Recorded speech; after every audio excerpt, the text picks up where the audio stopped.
اللي كلنا نعرفه انه عشان الواحد يشتغل في مجال معين يحتاج لشهادة في هالمجال. يعني لازم الواحد يكون خريج كلية طب عشان يكون طبيب، او الهندسة عشان يكون مهندس، او التمريض عشان يكون ممرض محترف. لكن اللي اغلبنا ما يعرفه انه كل واحد فينا بداخله طبيب ومهندس او ممرض، لكن على قد حاله. خلونا نشوف، بس قبل لا نشوف، اشتراكك بالقناة يدعمنا ويحفزنا على الاستمرار. معكم المهندس تركي الدوسري في حلقة جديدة من بايوميديا.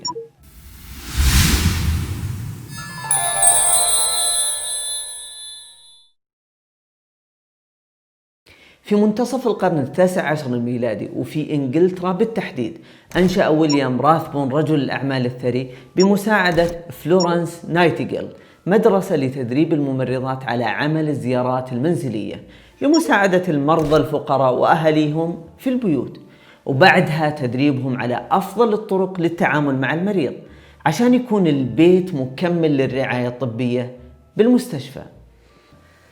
ظاهر ان زحمة المستشفيات ما هي بجديدة. مبدأ الرعاية الصحية المنزلية انتشر بشكل سريع وكبير في نفس الوقت في كثير من البلدان، حتى وصل أمريكا في وقتها، لأنه مفهوم يهم صحة المجتمع في الوقاية والعلاج على حد سواء. ومن هنا بدأ الحرص على أن تكون الخطوة الأولى والمكملة لرعاية المريض وسلامته هي البيت، ويكون فريق التمريض الأول هم أهل البيت.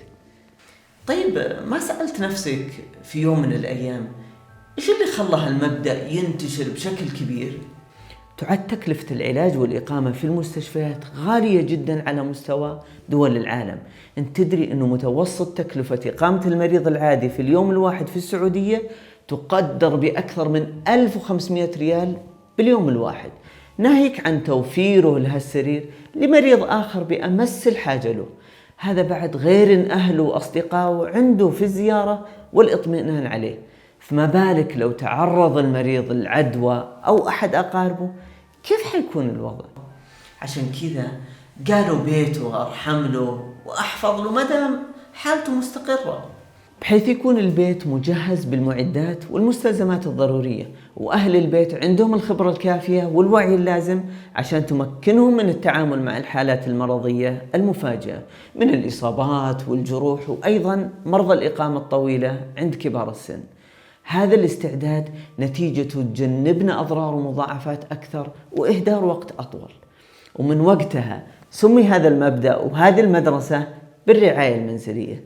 الموضوع مش متابعة مريض تو طالع من المستشفى بس كرعاية علاجية بالبيت، لا، المفترض يكون في رعاية وقائية للبيت وأهله كلهم بأجهزة ومستلزمات بسيطة، زي مثلا حقيبة الإسعافات الأولية، جهاز قياس الحرارة، أو حتى جهاز إعطاء البخار. أتحداك إذا عندك بالبيت حقيبة إسعافات أولية. كل واحد فينا إلا ما سمع أو شاف كيف بعض العوائل القريبة أو البعيدة منه لما يكون عندهم مريض كيف يكونوا محتاسين بشكل كبير، ما عندهم خبرة في التعامل مع مثل هالمواقف.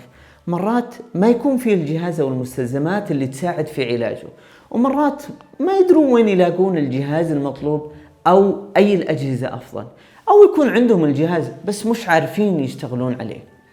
لذلك وبحكم التخصص في الأجهزة الطبية، أغلب مرضى الرعاية المنزلية يحتاجون أجهزة طبية ولو كانت بسيطة، إلا أننا لازم نتأكد من سلامتها وموثوقيتها من خلال الشركات والمؤسسات المرخص لها من الهيئة السعودية للغذاء والدواء. الدور اللي قاعدة تسويه الهيئة كبير في ضمان سلامة الأجهزة الطبية والمستلزمات التابعة لها. طبعا لما يقرر الدكتور خروج المريض من المستشفى للبيت، يكون معاه بعض النصائح من طبيبه المعالج فترة جلوسه بالبيت من أجهزة ومستلزمات طبية، وهذه مهمة في اختيار الجهاز المطلوب واللي يحتاجه المريض، زي السرير الطبي الكهربائي أو العادي، ومرتبته الهوائية عشان تقرحات الفراش ما تأثر عليه، أو جهاز توليد الأكسجين لو كان يعاني من مشاكل في الجهاز التنفسي. وعشان تطمن أكثر على مريضك، فوجود جهاز الضغط والسكر يعتبر مهم في متابعته اليومية إذا عنده بعض الأعراض.